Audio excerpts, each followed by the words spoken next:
Hey guys, so I just got this book in. It's pretty cool. So this book is in continuance with my patristic studies I have going on up here. The whole set's like, I don't know, it's like $2,000. So I gotta buy them a little at a time. What's interesting though is this book still has the original dust cover on it. This book originally sold for $3.25. But on the back, I don't know if you can see that. Maybe you can. But anyways, on the back, these books were going in 1946 for, let's see, not all of them were from 46, but this one from 46, it's Epistles of Clement in Rome, was going for $2.50. This book is on Origen of Alexandria. This isn't one of his most famous works, but this is on his prayer, on the prayers and exhortation of martyrdom. But for those of us that don't know who Origen is, he's an early 200s, mid 200s important Christian figure. He was an instructor. So in like early 200s, I think 202 AD, he was 17 years old and his father was martyred. And Origen himself had like a devout study of the Bible. Like Origen just loved, in education, he just simply focused on scripture, sacred scripture. He was one of the most attuned to it. He influenced a lot of people. He's a very controversial figure in the church, of course. And I'm learning more about him as I go, so I don't know everything there is to know about him, not nearly enough, to be honest with you. I've only read pieces of one of his other texts there. And that was for class, but that was very interesting to me. And of course, once I learned that there was a drama about him, especially in Constantinople 553, the ecumenical council there, of course I had to see what these things were about. Anyways, so some basic things about Origen himself. He's born, raised in Alexandria. His father was martyred in early 200s, 202, and since this martyrdom, he had a fascination, Origen had a fascination with actually being a martyr himself. And that was the way he would have chosen to die, actually. He was probably known to be one of the most devout followers and students of the New Testament, so I find it interesting that there was drama about him. But he was 17. By the time he turned 18, he was already in charge of the elementary catechetical teaching there. So at a young age, he had already dreamed of being a martyr for the faith, because that was the thing to be, apparently. I don't know. But those that have that path, oh man, I just pray for their strength during those situations, those tortures.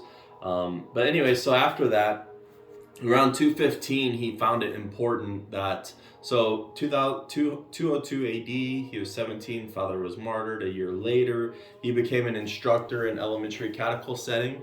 And then in 215, he decided to start reading other authorships. He was reading from pagan teachings so that way he could instruct other people really well.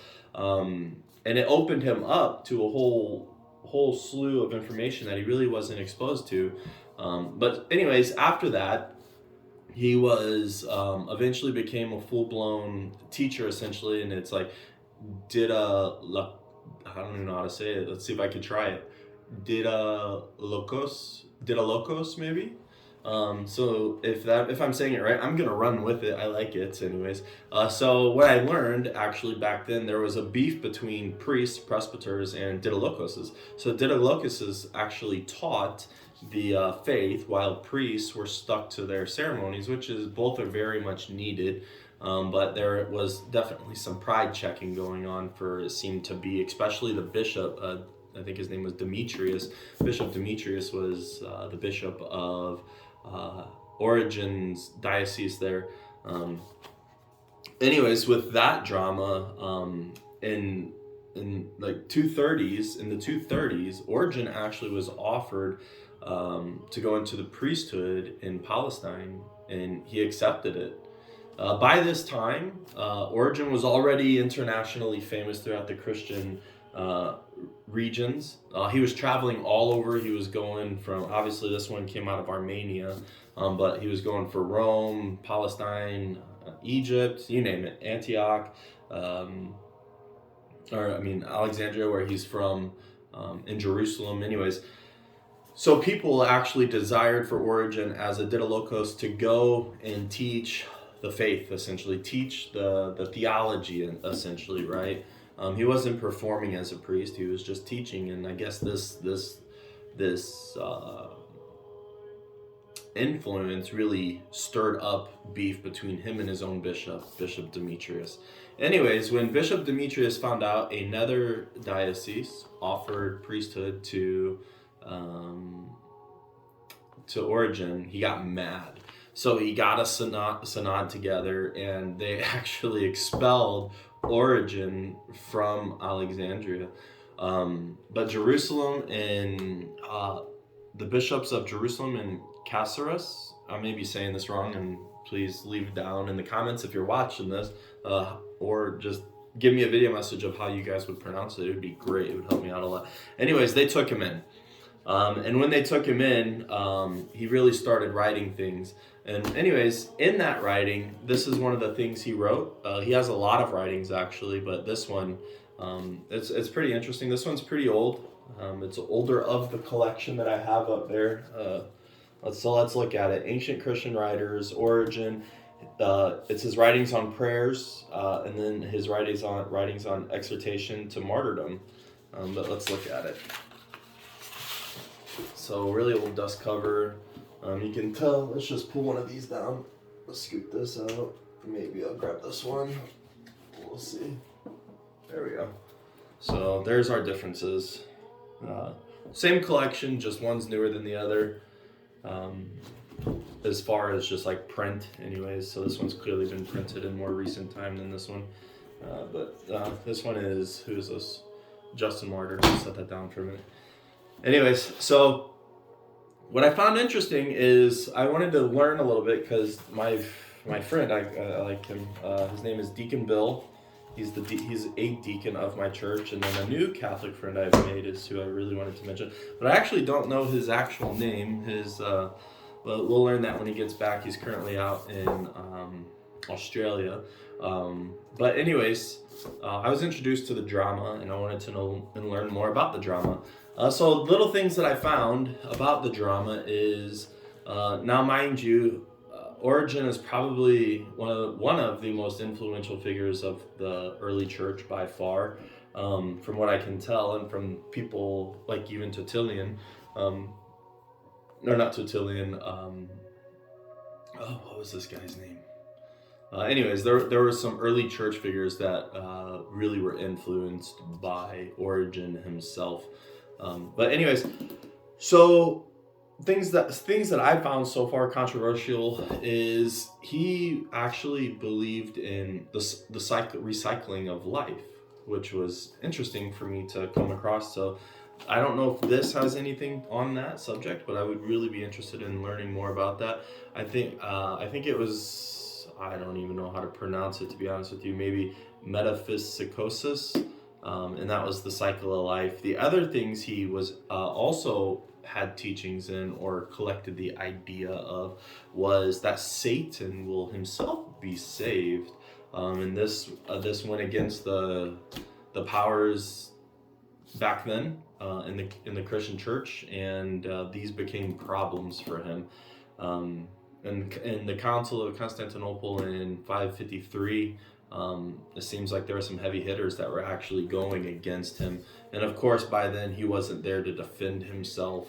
And to be honest with you, from the little bit that I've read about him already, he would have conformed, or he would have clarified, or he would have made a good standpoint for himself on his thoughts, on his teachings, on the way he did things.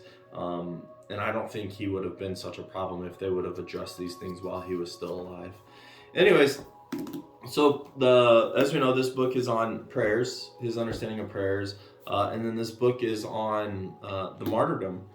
I haven't gotten into it just yet because I just got it, but I've just been peering through it. I do know that he is actually, these are writings that Origen himself, because at this time in life he's now in Caceres. I don't know how to pronounce it just yet. But anyways, he was writing to his friend Deacon Ambrose. Deacon Ambrose was in prison, and Deacon Ambrose was a close friend of his. But not only was he writing to Deacon Ambrose, but he was also writing to Father Protoctetus, maybe. They were both in prison. They were both facing martyrdom. The emperor at the time was Maximin Thrax, and he was just obviously anti-Christian. You were going to die if you professed your faith in Christ, pretty much. So from what I gathered about Deacon Ambrose actually, this is interesting. I don't know if he has any books, but Deacon Ambrose was a Gnostic before he became Christian. And he was a hard-hitting Valentinian.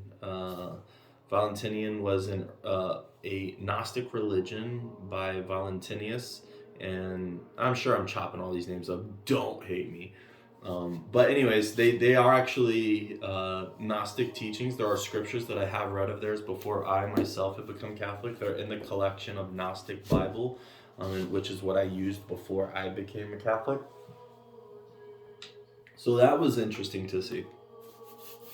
Anyways, I'm looking forward to getting into this and then work my way through all of this information. The music you actually hear in the background is Orthodox chant music. I found it fitting to select that chant music behind this conversation due to the fact that he was pretty much from the Alexandrian Rite, moved over to Jerusalem, right?